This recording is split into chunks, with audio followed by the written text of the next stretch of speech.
നമസ്കാരം, middle east വാർത്തകളിലേക്ക് സ്വാഗതം. ആദ്യം നോക്കാം പ്രധാന വാർത്തകൾ. കേരളം പിന്നാക്കമെന്ന് പ്രഖ്യാപിച്ചാൽ കേന്ദ്ര സഹായം കിട്ടുമെന്ന കേന്ദ്രമന്ത്രി ജോർജ് കുര്യന്റെ പ്രസ്താവന വിവാദത്തിൽ. പ്രസ്താവന പിൻവലിച്ച് മാപ്പ് പറയണമെന്ന് LDFും UDFും. സംസ്ഥാനത്തിന്റെ അവസ്ഥ അറിയിക്കുന്നതിൽ പരാജയപ്പെടുന്നുവെന്ന് BJP. ആദിവാസി വകുപ്പിന്റെ ചുമതലയിൽ ഉന്നത കുലജാതർ വരണമെന്ന വിവാദ പ്രസ്താവന കേന്ദ്രമന്ത്രി സുരേഷ് ഗോപി പിൻവലിച്ചു.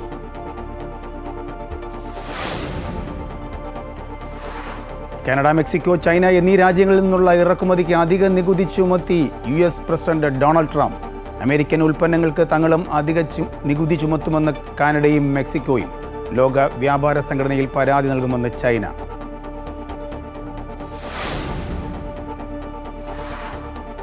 സൗദി ബാലൻ കൊല്ലപ്പെട്ട കേസിൽ ജയിലിൽ കഴിയുന്ന കോഴിക്കോട് ഫറൂഖ് സ്വദേശി അബ്ദുറഹീമിന്റെ കേസ് പരിഗണിക്കുന്നത് വീണ്ടും മാറ്റി.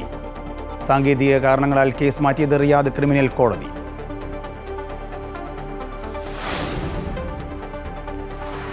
സൗദി ബാങ്കുകളുടെ ലാഭത്തിൽ റെക്കോർഡ് വളർച്ച. ഡിസംബർ മാസത്തിൽ ബാങ്കുകൾ നേടിയ ലാഭം 882.1 കോടി റിയാൽ എന്ന റിപ്പോർട്ട്. ദുബായിൽ പൊതുഗതാഗത സൗകര്യങ്ങൾ പ്രയോജനപ്പെടുത്തിയ യാത്രക്കാരുടെ എണ്ണത്തിൽ വൻ വർധനവ്.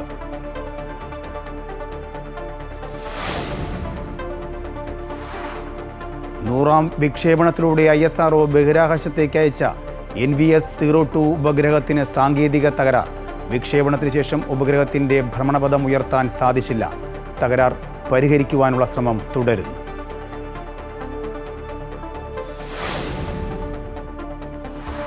അണ്ടർ-19 വനിതാ ലോകകപ്പ് കിരീടം നിലനിർത്തിയ ഇന്ത്യ ഫൈനലിൽ ദക്ഷിണാഫ്രിക്കയെ 9 വിക്കറ്റിന് തോൽപ്പിച്ചു. അഭിമാനമായി മലയാളി താരം ജോഷിത. ദേശീയ ഗെയിംസ് വോളിബോൾ വനിതാ വിഭാഗത്തിൽ കേരളത്തിന് സ്വർണം.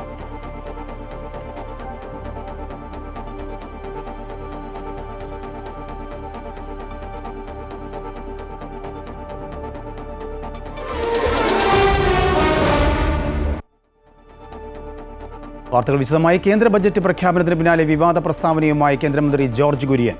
മറ്റ് സംസ്ഥാനങ്ങളെ അപേക്ഷിച്ച് വിദ്യാഭ്യാസ, സാമൂഹ്യ അടിസ്ഥാന സൗകര്യങ്ങളിൽ പിന്നോക്കമെന്ന് കേരളം ആവശ്യപ്പെട്ടാൽ സഹായം കിട്ടിയേനെയെന്ന് കേന്ദ്രമന്ത്രി പറഞ്ഞു. കേന്ദ്രമന്ത്രി പ്രസ്താവന പിൻവലിച്ച് മാപ്പ് പറയണമെന്നും LDFും UDFും ആവശ്യപ്പെട്ടു. കേന്ദ്ര ബഡ്ജറ്റ് പ്രഖ്യാപനത്തിന് പിന്നാലെയാണ് കേന്ദ്രമന്ത്രി ജോർജ് കുര്യൻ വിവാദ പ്രസ്താവന നടത്തിയത്. കേരളം പിന്നാക്കമാണെന്ന് പ്രഖ്യാപിക്കൂ, അപ്പോൾ സഹായം കിട്ടുമെന്നാണ് ജോർജ് കുര്യൻ പറഞ്ഞത്. പിന്നാക്കം നിൽക്കുന്ന സംസ്ഥാനങ്ങൾക്കാണ് സഹായം കിട്ടുന്നത്. മറ്റ് സംസ്ഥാനങ്ങളെ അപേക്ഷിച്ച് വിദ്യാഭ്യാസം, സാമൂഹിക അടിസ്ഥാന സൗകര്യങ്ങളിൽ പിന്നാക്കമാണെന്ന് കേരളം പറയണം. അങ്ങനെയാണെങ്കിൽ കമ്മീഷൻ പരിശോധിച്ച് കേന്ദ്ര സർക്കാരിന് റിപ്പോർട്ട് നൽകുമെന്നാണ് കേരളത്തിൽ നിന്നുള്ള കേന്ദ്ര സഹമന്ത്രി കൂടിയായ ജോർജ് കുര്യന്റെ പ്രസ്താവന. കേന്ദ്രമന്ത്രിയുടെ പ്രസ്താവനയ്ക്കെതിരെ ഭരണപ്രതിപക്ഷ വ്യത്യാസമില്ലാതെ ശക്തമായ വിമർശനവുമായി നേതാക്കൾ രംഗത്തെത്തി. കേരളം പിന്നാക്കമാണെന്ന് പ്രഖ്യാപിച്ചാൽ കൂടുതൽ കേന്ദ്ര സഹായം കിട്ടുമെന്ന കേന്ദ്രമന്ത്രി ജോർജ് കുര്യന്റെ പ്രസ്താവന സംസ്ഥാനത്തെ അപമാനിക്കുന്നതാണെന്ന് പ്രതിപക്ഷം പറഞ്ഞു. ഇത്തരം വിവാദ പരാമർശങ്ങൾ ഒഴിവാക്കേണ്ടതാണ്. ഏത് മന്ത്രിസ്ഥാനത്ത് കിട്ടിയാലും ആ മന്ത്രിസ്ഥാനം ഉപയോഗിച്ച് കേരളത്തിന് നേട്ടങ്ങൾ ഉണ്ടാക്കുക, കേരളത്തിലെ ജനങ്ങൾക്ക് പ്രയോജനം ഉണ്ടാക്കുക എന്നുള്ളതാണ് ഒരു മന്ത്രി ശ്രമിക്കേണ്ടത്. പ്രസ്താവന അങ്ങേയറ്റം ദൗർഭാഗ്യകരമാണെന്ന് CPMും പ്രതികരിച്ചു. കേരളം പിടിക്കാനുള്ള ഒരു ഒരുപാട് ശ്രമം നടന്നിട്ടൊന്നും നടക്കുന്നില്ല എന്നുള്ളതുകൊണ്ട് ഇനിയിപ്പോൾ കേരളത്തെ പൂർണ്ണമായിട്ടും ദരിദ്രമാക്കുക എന്നുള്ള നിലപാടാണ് കേന്ദ്രമന്ത്രിമാരും കേന്ദ്ര ഗവൺമെൻറ് ആകുകയും ചെയ്തുകൊണ്ടിരിക്കുന്നത്. ജോർജ് കുര്യൻ്റെ സ്റ്റേറ്റ്മെൻറ്റ് ആ രീതിയിൽ കണ്ടാൽ മതി. ഒരു കേന്ദ്രമന്ത്രി പറയുകയാണ്, ജോർജ് കുര്യൻ പറയുകയാണ്, കേരളം വികസന രംഗത്ത് പിന്നോട്ട് പോകട്ടെ, സാമൂഹ്യക്ഷേമ രംഗത്ത്, ആരോഗ്യരംഗത്ത്, വിദ്യാഭ്യാസ രംഗത്ത് കേരളം തകരട്ടെ, അപ്പോൾ തരാം സഹായം എന്നാണ് ഒരു കേന്ദ്രമന്ത്രി പറയുന്നത്. എത്രമാത്രം തികച്ച തെറ്റായ ധാരണയാണ് കേന്ദ്രമന്ത്രി, കേരളീയനായിട്ടുള്ള ഒരാൾ വെച്ച് പുലർത്തുന്നത്. കേരളത്തിൽ നിന്നൊരു കേന്ദ്രമന്ത്രി ഉണ്ടായപ്പോൾ എല്ലാവരും പ്രതീക്ഷിച്ചത് കേരളത്തിന് അർഹമായ ആനുകൂല്യങ്ങൾ വാങ്ങി നൽകും എന്നായിരുന്നുവെന്ന് നേതാക്കൾ വ്യക്തമാക്കി. കേന്ദ്രമന്ത്രിയുടെ പരാമർശം കേരളത്തെ അപമാനിക്കുന്നതിന് തുല്യമാണ്. എന്നാൽ മന്ത്രി ജോർജ് കുര്യനെ പിന്തുണച്ച് BJP സംസ്ഥാന അധ്യക്ഷൻ K. സുരേന്ദ്രൻ രംഗത്തെത്തി. കേന്ദ്ര ബഡ്ജറ്റിൽ കേരളത്തിനോട് അവഗണന ഇല്ല എന്നും കേരളത്തിന്റെ പിന്നോക്കാവസ്ഥ കേന്ദ്രത്തോട് അറിയിക്കുന്നതിൽ സംസ്ഥാന സർക്കാർ പലപ്പോഴും പരാജയപ്പെട്ടു എന്നും K. സുരേന്ദ്രൻ പറഞ്ഞു. കേരളം നമ്പർ 1 ആണ് എന്നുള്ള അമിതമായിട്ടുള്ള അവകാശവാദം സംസ്ഥാനത്തിന് നല്ലതല്ല. പല കാര്യങ്ങളിലും കേരളത്തിന്റെ പിന്നോക്കാവസ്ഥ കേന്ദ്രത്തിന് മുമ്പിൽ അറിയിക്കുന്നതിൽ സംസ്ഥാനം പരാജയപ്പെട്ടിരിക്കുന്നു. അതൊരു വസ്തുതയാണ്. ഞാൻ ചോദിക്കട്ടെ, മരുന്നില്ല ആശുപത്രിയിൽ, ഞങ്ങൾ നമ്പർ 1 ആണെന്ന് പറഞ്ഞിട്ട് പോസ്റ്റർ ഒട്ടിച്ചുകൊണ്ട് കാര്യമുണ്ടോ? കേരളത്തിൽ ചെയ്യേണ്ട ഒരു കാര്യം ചെയ്യാതെ കേരള ഗവൺമെന്റിനെ രക്ഷിച്ചു കൊടുക്കുന്ന പണിയിൽ എന്തിനാണ് നിങ്ങൾ ഏർപ്പെടുന്നത്? നേരത്തെ കേന്ദ്ര ബഡ്ജറ്റിൽ കേരളത്തെ അവഗണിച്ചതായി LDF, UDF നേതാക്കൾ ആരോപിച്ചിരുന്നു. News desk Amrita TV. ആദിവാസി വകുപ്പ് ഉന്നത കുലജാതർ കൈകാര്യം ചെയ്താലേ പുരോഗതി ഉണ്ടാവൂ എന്ന പ്രസ്താവന പിൻവലിച്ച് കേന്ദ്ര സഹമന്ത്രി സുരേഷ് ഗോപി വേർതിരിവ് അകറ്റണമെന്ന് മാത്രമേ ഉദ്ദേശിച്ചിട്ടുള്ളൂ എന്നും അദ്ദേഹം വ്യക്തമാക്കി. തന്റെ പ്രസ്താവനയും വിശദീകരണവും ഇഷ്ടപ്പെട്ടില്ല എങ്കിൽ പിൻവലിക്കുകയാണെന്നും കേന്ദ്ര സഹമന്ത്രി കൂട്ടിച്ചേർത്തു. ഉന്നത കുലജാതർ ആദിവാസി വകുപ്പ് കൈകാര്യം ചെയ്യട്ടെയെന്നും എങ്കിൽ അവരുടെ കാര്യത്തിൽ ഉന്നമനമുണ്ടാകുമെന്നും തനിക്ക് ആദിവാസി വകുപ്പ് വേണമെന്ന ആഗ്രഹമുണ്ടായിരുന്നുവെന്നും സുരേഷ് ഗോപി ദില്ലിയിലെ തെരഞ്ഞെടുപ്പ് യോഗത്തിൽ പറഞ്ഞതാണ് വിവാദമായത്. പിന്നാലെ ഈ പ്രസ്താവന തിരുത്തി. ഒരു ഉന്നത ജാതിയിൽപ്പെട്ടയാൾ ആദിവാസികളുടെ കാര്യം നോക്കാൻ വരണം. തൊട്ട് പിറകെ പറഞ്ഞു മുന്നോക്ക ജാതികളുടെ പ്രശ്നം നോക്കാനായി ഒരു പിന്നോക്ക ജാതിക്കാരനെയും കൊണ്ടുവന്നിരുത്തണം. ഈ ഒരു വേർതിരിവ് നമ്മൾ മാറ്റണം, സംവിധാനത്തിൽ മാറ്റം വരണമെന്നാണ് പറഞ്ഞത്. നല്ല ഉദ്ദേശം മാത്രമേ ഉള്ളൂ. അല്ലാതെ ആരും മികച്ചതാണ്, ആരും മോശപ്പെട്ടവരാണെന്ന് പറഞ്ഞിട്ടില്ല. ഈ ഒരു ചട്ടക്കൂടിനകത്ത് നിന്ന് പുറത്തു വരണമെന്ന് പറഞ്ഞത് എടുത്തിട്ടിപ്പോ പെരുമാറിക്കൊണ്ടിരിക്കുക. അവരുടെ ഉദ്ദേശം ഈ ബഡ്ജറ്റിന്റെ നന്മ കെടുത്തിക്കളയാൻ, അത്രയേ ഉള്ളൂ. ഇനി അത് ഇഷ്ടപ്പെട്ടില്ല, അതും ശരിയല്ല, ഈ വിശദീകരണവും ശരിയല്ലെങ്കിൽ ഞാൻ പിൻവലിക്കുന്നു, ഇങ്ങനെ തന്നെ കൊടുക്കും. ഡൽഹി മയൂർ വിഹാറിൽ തെരഞ്ഞെടുപ്പ് പ്രചാരണത്തിന്റെ ഭാഗമായി സുരേഷ് ഗോപി നടത്തിയ പ്രസംഗമാണ് വിവാദത്തിലായത്. ബ്രാഹ്മണനോ നായിഡുവോ ഗോത്രവർഗത്തിന്റെ കാര്യങ്ങൾ നോക്കട്ടെയെന്നും അത് വലിയ വ്യത്യാസമുണ്ടാക്കുമെന്നും സുരേഷ് ഗോപി പറഞ്ഞിരുന്നു. ആദിവാസി വകുപ്പ് എനിക്ക് വേണമെന്ന ആഗ്രഹമുണ്ടായിരുന്നുവെന്നും അത് പലതവണ പ്രധാനമന്ത്രി നരേന്ദ്രമോദിയോട് ചോദിച്ചിരുന്നുവെന്നും സുരേഷ് ഗോപി പറഞ്ഞിരുന്നു. ഈ പ്രസ്താവനകളൊക്കെ വലിയ വിവാദമായതോടെ വേർതിരിവ് അകറ്റണമെന്നും മാത്രമേ താൻ ഉദ്ദേശിച്ചിട്ടുള്ളൂവെന്നും തന്റെ പ്രസ്താവനയും വിശദീകരണവും ഇഷ്ടപ്പെട്ടില്ല എങ്കിൽ പിൻവലിക്കുകയാണെന്നും കേന്ദ്ര സഹമന്ത്രി സുരേഷ് ഗോപി പിന്നീട് വ്യക്തമാക്കി. News desk Amrita news. ലൈംഗിക പീഡന പരാതിയിൽ മുകേഷിനെതിരെ പ്രത്യേക അന്വേഷണ സംഘം കുറ്റപത്രം സമർപ്പിച്ചു. മുകേഷിനെതിരെ തെളിവുകളുണ്ടെന്നും ഡിജിറ്റൽ തെളിവുകളും സാഹചര്യ തെളിവുകളും സമാഹരിക്കാനായെന്നും SIT വൃത്തങ്ങൾ പറഞ്ഞു. കുറ്റപത്രം സമർപ്പിക്കപ്പെട്ട സാഹചര്യത്തിൽ മുകേഷ് MLA ആയി തുടരുന്നത് ശരിയല്ല എന്ന് ആലുവ സ്വദേശിയായ പരാതിക്കാരിയായ നടി പ്രതികരിച്ചു. ആലുവ സ്വദേശിയായ നടിയുടെ പരാതിയിലായിരുന്നു MLAയും നടനുമായ മുകേഷിനെതിരെയുള്ള അന്വേഷണം. എറണാകുളം ജുഡീഷ്യൽ മജിസ്ട്രേറ്റ് കോടതിയിലാണ് കേസിന്റെ കുറ്റപത്രം സമർപ്പിച്ചത്. മുകേഷിനെതിരെയുള്ള ഡിജിറ്റൽ തെളിവുകളിൽ വാട്സാപ്പ് ചാറ്റുകൾ ഉണ്ടെന്നും ഇമെയിൽ സന്ദേശങ്ങളുണ്ടെന്നും കുറ്റപത്രത്തിൽ പറയുന്നു. കൂടാതെ സാഹചര്യ തെളിവുകളും സാക്ഷിമൊഴികളും ലഭിച്ചിട്ടുണ്ട്. സംഭവത്തിന്റെ കാലപ്പഴക്കം കേസിൽ വെല്ലുവിളിയാകുമെന്ന വിലയിരുത്തലുകൾക്കിടയിലാണ് തെളിവുകൾ ശേഖരിച്ചത്. കേസിൽ മുകേഷിന് മുൻകൂർ ജാമ്യം അനുവദിച്ചിരുന്നു.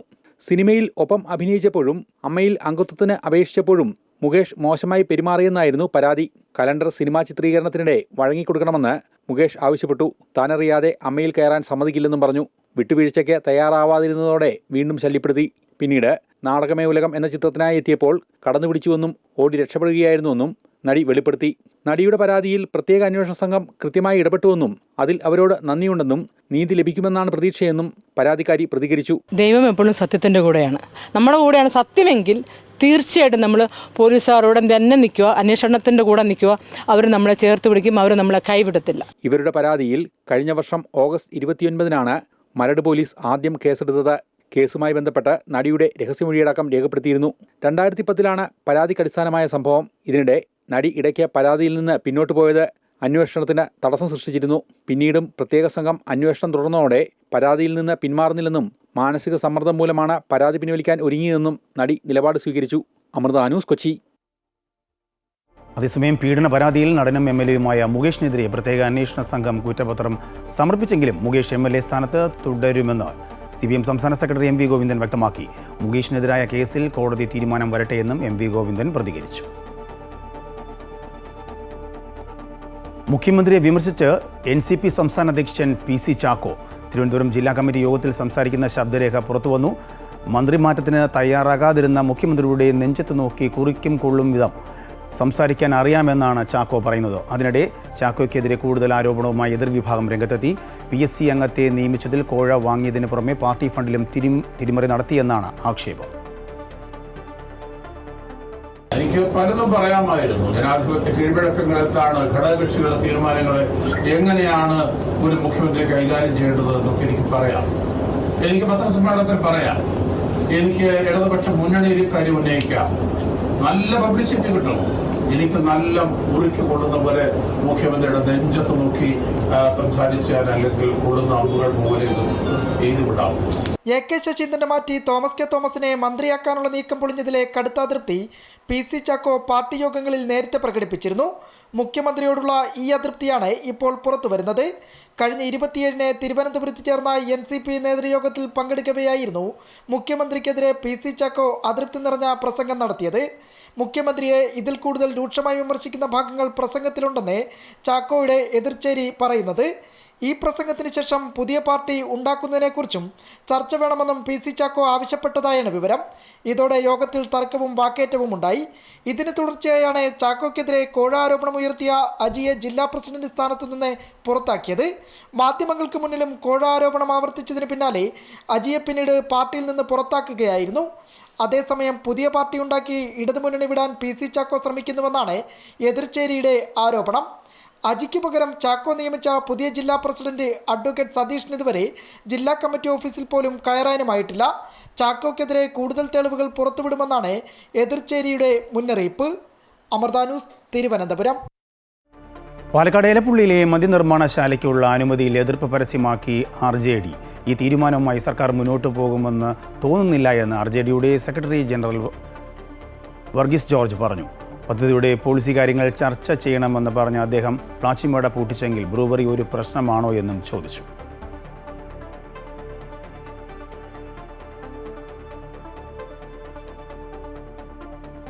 അതേസമയം പാലക്കാട് എലപ്പുള്ളിയിലെ സ്വകാര്യ മദ്യനിർമ്മാണശാലയുമായി ബന്ധപ്പെട്ട എതിർപ്പ് CPI കടുപ്പിച്ചേക്കും. ഇതുവരെ ഉന്നയിച്ച പരസ്യ നിലപാടുകൾ മുന്നണിയുമായി ബന്ധപ്പെട്ട നേതൃയോഗങ്ങളിൽ കർശനമായി ഉയർത്താനാണ് CPIയുടെ തീരുമാനം. പദ്ധതിയുമായി ബന്ധപ്പെട്ട കൃത്യമായ നിലപാട് സ്വീകരിക്കാത്ത ബിനോയ് വിശ്വത്തിനെതിരെയും പാർട്ടിക്കുള്ളിൽ കടുത്ത എതിർപ്പുണ്ട്.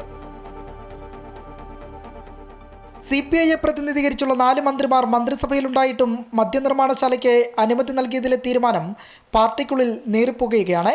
ക്യാബിനറ്റ് നോട്ട് ശ്രദ്ധയിൽപ്പെട്ടപ്പോൾ അന്ന് പാർട്ടി സെക്രട്ടറി ബിനോയ് വിശ്വത്തോടക്കം മന്ത്രിമാർ ഇക്കാര്യത്തിലെ സമീപനത്തെക്കുറിച്ച് ചോദിച്ചെങ്കിലും നയപരമായി തീരുമാനമെടുക്കാനായിരുന്നു നിർദ്ദേശമെന്നായിരുന്നു മന്ത്രിമാരുടെയെല്ലാം പ്രതികരണം. തുടർന്നാണ് വിവാദമുയർന്ന ആദ്യ നാളുകളിൽ പാർട്ടി നേതൃത്വം മൗനം പൂണ്ടത്. ഒടുവിൽ പാലക്കാട് ജില്ലാ ഘടകത്തിൻ്റെ എതിർപ്പിനായിരുന്നു CPI സംസ്ഥാന എക്സിക്യൂട്ടീവിലെ ഭൂരിഭാഗം പിന്തുണ.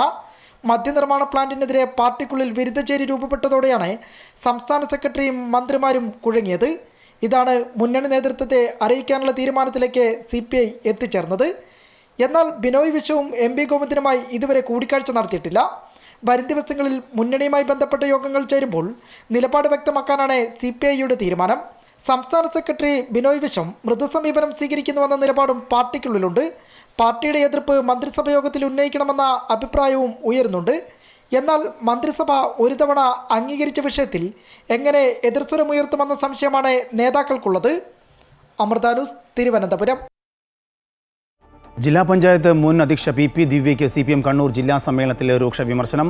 നവീൻ ബാബുവിനെതിരെ നടത്തിയ പരാമർശം പദവിക്ക് നിരക്കാത്തത് എന്ന് പ്രതിനിധികൾ ആരോപിച്ചു. അതേസമയം മാധ്യമ വിചാരണയ്ക്ക് വഴങ്ങിയാണ് ദിവ്യയ്ക്കെതിരെ പാർട്ടി നടപടിയെടുത്തത് എന്ന് ചില പ്രതിനിധികൾ കുറ്റപ്പെടുത്തി. മനു തോമസിനെതിരായ P ജയരാജൻ്റെ FB പോസ്റ്റ് അനവസരത്തിലെന്നും വിമർശനം ഉയർന്നു. സമ്മേളനം നാളെ സമാപിക്കും. സംസ്ഥാനത്ത് CPMനെ ഏറ്റവും അധികം പ്രതിരോധത്തിലാക്കിയതാണ് PP ദിവ്യയുമായി ബന്ധപ്പെട്ട് ഉയർന്നു വന്ന വിവാദം. പൊതുവേദിയിൽ PP ദിവ്യ ADM നവീൻ ബാബുവിനെതിരെ ഉയർത്തിയ ആരോപണങ്ങളാണ് അദ്ദേഹത്തിന്റെ ആത്മഹത്യക്ക് കാരണമായത്. അതുമായി ബന്ധപ്പെട്ട കാര്യങ്ങൾ ഉൾപ്പെടുത്തി തന്നെയാണ് ജില്ലാ സെക്രട്ടറി MV ജയരാജൻ സമ്മേളനത്തിൽ റിപ്പോർട്ട് അവതരിപ്പിച്ചത്.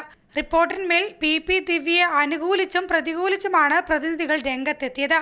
ദിവ്യയുടെ നടപടി പാർട്ടിയെ പ്രതിരോധത്തിലാക്കിയെന്ന വിമർശനം ഒരു വിഭാഗം പ്രതിനിധികൾ ഉയർത്തി.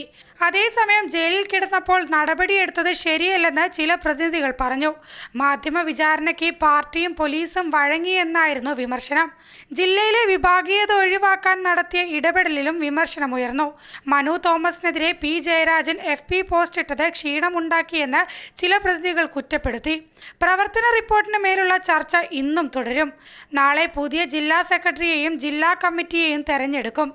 നിലവിലെ സാഹചര്യത്തിൽ MV ജയരാജൻ ജില്ലാ സെക്രട്ടറിയായി തുടരാൻ തന്നെയാണ് സാധ്യത. മാറ്റമുണ്ടായാൽ TV രാജേഷിന്റെ ഉൾപ്പെടെയുള്ള പേരുകളാണ് പരിഗണിക്കുന്നത്. പോളിറ്റ് ബ്യൂറോ അംഗം കൂടിയായ മുഖ്യമന്ത്രി പിണറായി വിജയൻ, സംസ്ഥാന സെക്രട്ടറി MV ഗോവിന്ദൻ എന്നിവർ സമ്മേളനത്തിൽ പങ്കെടുക്കുന്നുണ്ട്. നാളെ പൊതുസമ്മേളനത്തോടെ സമ്മേളനം സമാപിക്കും. അമൃത ന്യൂസ്, കണ്ണൂർ. NSS സമദൂരം തുടരുമെന്ന general secretary G. Sukumaran Nair. Ramesh Chennithala മുഖ്യമന്ത്രിയാകാൻ യോഗ്യനാണ്. ഒരു കാലത്ത് രാഷ്ട്രീയ നിലപാടെടുത്തത് വിഡ്ഢിതരമെന്ന് മനസ്സിലായി എന്നും സുകുമാരൻ നായർ പറഞ്ഞു. SNDPയെ അവഗണിച്ചതുകൊണ്ട് കോൺഗ്രസ് തകർന്നു എന്ന വെള്ളാപ്പള്ളിയുടെ പരാമർശത്തിൽ വെള്ളാപ്പള്ളി അങ്ങനെ പലതും പറയും, അതിന് മറുപടിയില്ല എന്നായിരുന്നു NSS ജനറൽ സെക്രട്ടറിയുടെ വാക്കുകൾ. വാർത്തകൾ തുടർന്നു. സൗദി ബാലൻ കൊല്ലപ്പെട്ട കേസിൽ 18 വർഷമായി റിയാദ് ജയിലിൽ കഴിയുന്ന കോഴിക്കോട് ഫറൂഖ് സ്വദേശി അബ്ദുറഹീമിൻ്റെ കേസ് പരിഗണിക്കുന്നത് റിയാദ് ക്രിമിനൽ കോടതി വീണ്ടും മാറ്റി. സാങ്കേതിക പ്രശ്നമാണ് കാരണം. പുതിയ തീയതി വൈകാതെ കോടതിയിൽ നിന്നും ലഭിക്കും. 2024 ദുബായിലെ പൊതുഗതാഗത സൗകര്യങ്ങൾ പ്രയോജനപ്പെടുത്തിയത് 747 ദശലക്ഷം പേർ. മുൻ വർഷത്തെ അപേക്ഷിച്ച് യാത്രക്കാരുടെ എണ്ണത്തിൽ 6% വർധനവാണ് ഉണ്ടായതെന്ന് Dubai road and transport authority അറിയിച്ചു. ഭൂരിഭാഗം ദുബായ് നഗരവാസികളും സന്ദർശകരും യാത്രയ്ക്കായി പൊതുഗതാഗത സംവിധാനത്തെ തിരഞ്ഞെടുത്തതിൻ്റെ പ്രതിഫലനമാണിതെന്ന് ദുബായ് RTA വാർത്താക്കുറിപ്പിൽ വ്യക്തമാക്കി. ദുബായ് നഗരത്തിൽ താമസിക്കുന്നവരാകട്ടെ ഈ മഹാനഗരത്തിലേക്ക് സന്ദർശകരായി എത്തുന്നവരാകട്ടെ ഭൂരിഭാഗം പേരും യാത്രയ്ക്കായി ആശ്രയിക്കുന്നത് പൊതുഗതാഗത സൗകര്യങ്ങളെയാണെന്ന് വ്യക്തമാക്കുന്നതാണ് ദുബായ് RTA പുറത്തുവിട്ട കണക്കുകൾ. ദുബായ് നഗരത്തിന്റെ ജീവനാഡി എന്ന് തന്നെ വിശേഷിപ്പിക്കാവുന്ന ദുബായ് മെട്രോ ഉൾപ്പെടെയുള്ള പൊതുഗതാഗത സൗകര്യങ്ങളെ കഴിഞ്ഞ വർഷം പ്രയോജനപ്പെടുത്തിയത് 747 ദശലക്ഷത്തിലേറെ പേരാണ്. മെട്രോ, ബസ്സുകൾ, ടാക്സികൾ, ട്രാം എന്നിവയെല്ലാം ഉൾപ്പെടുന്ന പൊതുഗതാഗത സംവിധാനങ്ങൾ 2024 നടത്തിയ യാത്രകളുടെ എണ്ണം 153 ദശലക്ഷം കടന്നു. പ്രതിദിന യാത്രക്കാരുടെ എണ്ണം 2 ദശലക്ഷത്തിലേറെ. മുൻ വർഷത്തെ അപേക്ഷിച്ച് 6% വർധനവാണ് പൊതുഗതാഗതം ഉപയോഗിക്കുന്നവരുടെ എണ്ണത്തിൽ രേഖപ്പെടുത്തിയതെന്ന് ദുബായ് RTA അറിയിച്ചു. 2024 നവംബറിൽ മാത്രം പൊതുഗതാഗതം ഉപയോഗിച്ചത് 70 ദശലക്ഷത്തോളം ആളുകളാണ്. ദുബായ് മെട്രോയും ദുബായ് ബസ്സുമാണ് യാത്രക്കാരുടെ ഇഷ്ടയാത്രാ മാർഗങ്ങൾ. ആകെ യാത്രക്കാരിൽ 62% പേർ മെട്രോയും ബസ്സുകളും തിരഞ്ഞെടുത്തു. ദുബായിയുടെ പ്രിയപ്പെട്ട യാത്രാമാർഗമായി പൊതുഗതാഗത സംവിധാനങ്ങൾ നിലനിൽക്കുമെന്ന് RTA ഡയറക്ടർ ജനറലും എക്സിക്യൂട്ടീവ് ഡയറക്ടേഴ്സ് ബോർഡ് ചെയർമാനുമായ മത്തർ അൽ തയ്യാർ പറഞ്ഞു. ബസ്സുകൾക്കും ടാക്സികൾക്കും മാത്രമുള്ള പാതകളുടെ ദൈർഘ്യം വർദ്ധിപ്പിക്കുമെന്നും ഡ്രൈവറില്ലാ ബസ്സുകൾ നിരത്തിലിറക്കുമെന്നും അദ്ദേഹം വ്യക്തമാക്കി. വൈദ്യുതി ശക്തിയിലോടുന്ന ട്രാക്കുകളില്ലാത്ത ട്രാം സംവിധാനം ദുബായ് നഗരത്തിലെ 8 ആരംഭിക്കുന്നതിനുള്ള പഠനവും ദുബായ് RTA നടത്തുന്നുണ്ട്. ദുബായ് മെട്രോ വികസനത്തിന്റെ ഭാഗമായി 30 കിലോമീറ്റർ ദൈർഘ്യം വരുന്ന ബ്ലൂ ലൈൻ നിർമ്മാണ പ്രവർത്തനങ്ങൾ ഈ വർഷം ഏപ്രിലിൽ ആരംഭിക്കുമെന്നും ദുബായ് RTA അറിയിച്ചു. Amrita news, Dubai. സൗദി ബാങ്കുകളുടെ ലാഭത്തിൽ റെക്കോർഡ് വളർച്ച രേഖപ്പെടുത്തിയതായി സൗദി സെൻട്രൽ ബാങ്ക് പുറത്തുവിട്ട കണക്കുകൾ സൂചിപ്പിക്കുന്നു. കഴിഞ്ഞ ഡിസംബർ മാസത്തിൽ ബാങ്കുകൾ 882.1 കോടി റിയാൽ ലാഭം നേടി. ഒരു മാസത്തിനിടെ സൗദി ബാങ്കുകൾ കൈവരിക്കുന്ന ഏറ്റവും ഉയർന്ന ലാഭമാണിത്. 2023 ഡിസംബർ മാസത്തെ അപേക്ഷിച്ച് 2024 ഡിസംബറിൽ ബാങ്കുകളുടെ ലാഭം 29.5% തോതിൽ ഉയർന്നു. കുവൈറ്റിൽ ഭക്ഷ്യവസ്തുക്കൾ പരിശോധിക്കുന്നതിനുള്ള ആഭ്യന്തര മൊബൈൽ ലബോറട്ടറി കുവൈറ്റ് അന്താരാഷ്ട്ര വിമാനത്താവളത്തിൽ തുറന്നു. ഫുഡ് ആൻഡ് ന്യൂട്രീഷൻ പബ്ലിക് അതോറിറ്റിയാണ് ഇക്കാര്യം അറിയിച്ചത്. രാജ്യത്ത് ഭക്ഷ്യസുരക്ഷ ഉറപ്പാക്കാനും കസ്റ്റംസ് റിലീസുകൾ വേഗത്തിലാക്കാനും ലക്ഷ്യമിട്ടുള്ള രാജ്യത്തെ വികസന പദ്ധതികളിലൊന്നാണിതെന്ന് ഡയറക്ടർ ബോർഡ് ചെയർമാനും അതോറിറ്റി ഡയറക്ടർ ജനറലുമായ ഡോക്ടർ റീം അൽ ഫുലൈഷ് പറഞ്ഞു. കുവൈറ്റിൽ അടുത്ത വേനൽക്കാലത്ത് രാജ്യത്തെ ഉൽപ്പാദനക്ഷമതയുള്ള ഫാക്ടറികളുടെ പ്രവർത്തന സമയം മാറ്റുന്നതിനുള്ള സാധ്യതയെക്കുറിച്ച് ജലവൈദ്യുതി മന്ത്രാലയം ശ്രമങ്ങൾ നടത്തിവരികയാണെന്ന് മന്ത്രാലയത്തിലെ മോണിറ്ററിംഗ് ആൻഡ് കൺട്രോൾ സെൻറ്റർ വിഭാഗം acting assistant under secretary engineer Fatima Hayat അറിയിച്ചു. ഇതുമായി ബന്ധപ്പെട്ട് ഫെഡറേഷൻ ഓഫ് നാഷണൽ ഇൻഡസ്ട്രീസുമായി ഏകോപനം നടത്തിവരികയാണെന്നും അവർ അറിയിച്ചു.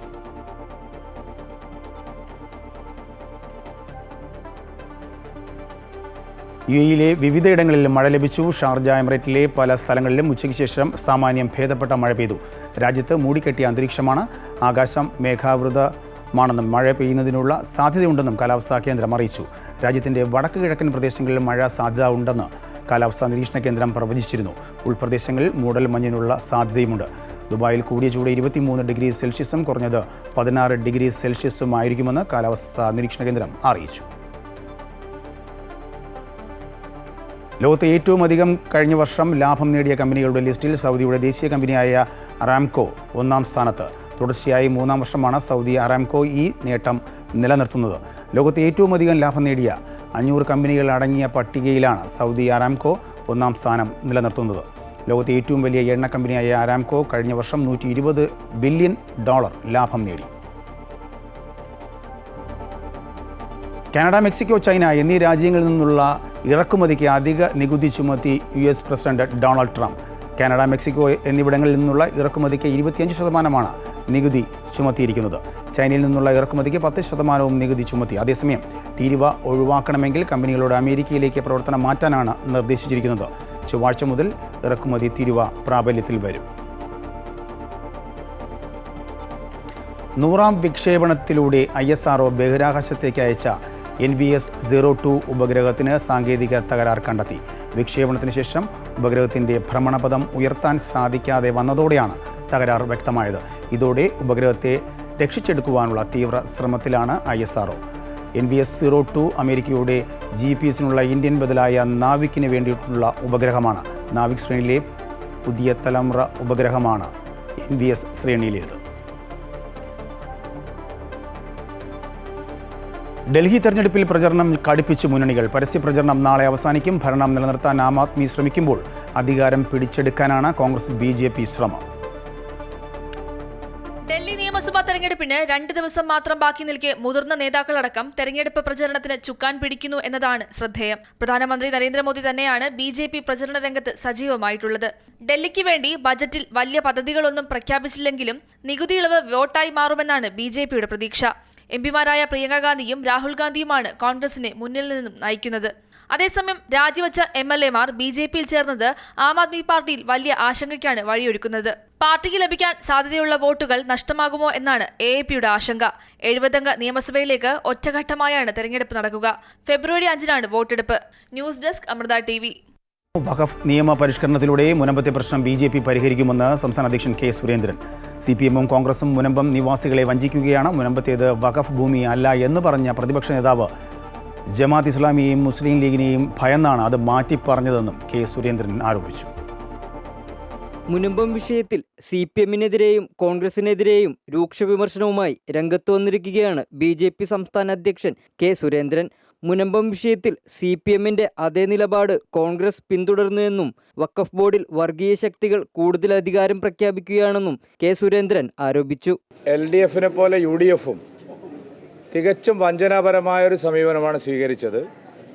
മുനമ്പം നിവാസികളെ വഞ്ചിക്കുന്ന സമീപനമാണ് പ്രതിപക്ഷ നേതാവ് VD സതീശൻ ചെയ്തത്.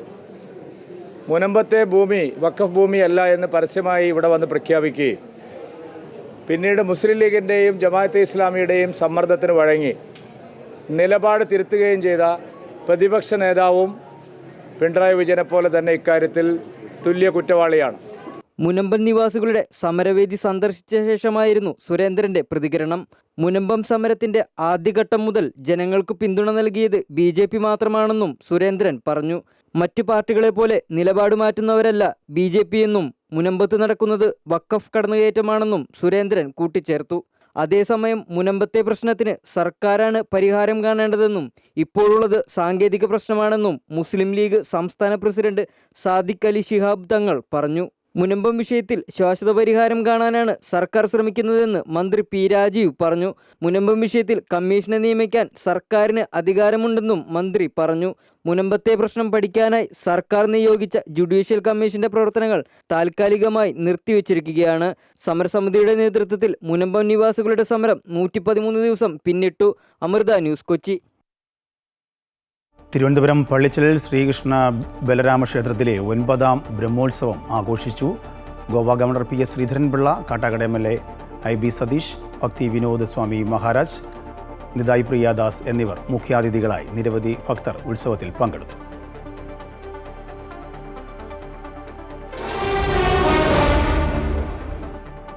ഇനി കായിക വാർത്തകൾ നോക്കാം. അണ്ടർ-19 വനിതാ T20 ലോകകപ്പ് കിരീടം ഇന്ത്യ നിലനിർത്തി. ഫൈനലിൽ ദക്ഷിണാഫ്രിക്കയെ 9 വിക്കറ്റിന് തകർത്താണ് ഇന്ത്യ ലോക കിരീടം ഉയർത്തിയത്.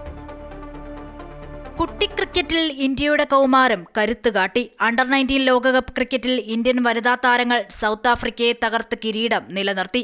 കൊലാലംപൂർ ബയൂമാസ് ഓവലിൽ ടോസ് നേടി ആദ്യം ബാറ്റിംഗ് തെരഞ്ഞെടുത്ത തീരുമാനം തെറ്റെന്ന് തെളിയിക്കുന്നതായിരുന്നു ദക്ഷിണാഫ്രിക്കയുടെ തുടക്കം. പവർ പ്ലേ തീരുന്നതിന് മുൻപ് തന്നെ ദക്ഷിണാഫ്രിക്കയ്ക്ക് 3 വിക്കറ്റ് നഷ്ടമായിരുന്നു. നിശ്ചിത ഓവറിൽ ദക്ഷിണാഫ്രിക്കയുടെ യാത്ര 82 റൺസിന് അവസാനിച്ചു. 3 വിക്കറ്റ് നേടി ബാറ്റിംഗിലും മികവ് കാട്ടിയ ഇന്ത്യയുടെ തൃഷയാണ് ദക്ഷിണാഫ്രിക്കയെ തകർത്തത്. ആയുഷി ശുക്ല, വൈഷ്ണവി ശർമ്മ, പരുണിക സിസോദിയ എന്നിവർ 2 വിക്കറ്റ് വീതം വീഴ്ത്തി. മറുപടി ബാറ്റിംഗിൽ ഇന്ത്യ 11.2 ഓവറിൽ 1 വിക്കറ്റ് മാത്രം നഷ്ടത്തിൽ വിജയം നേടി. 8 റൺസ് എടുത്ത കമാലിനിയുടെ വിക്കറ്റാണ് ഇന്ത്യക്ക് നഷ്ടമായത്. തൃഷ 44 റൺസും സനിക ചാൽക്കെ 26 റൺസും എടുത്ത് പുറത്താകാതെ നിന്നു.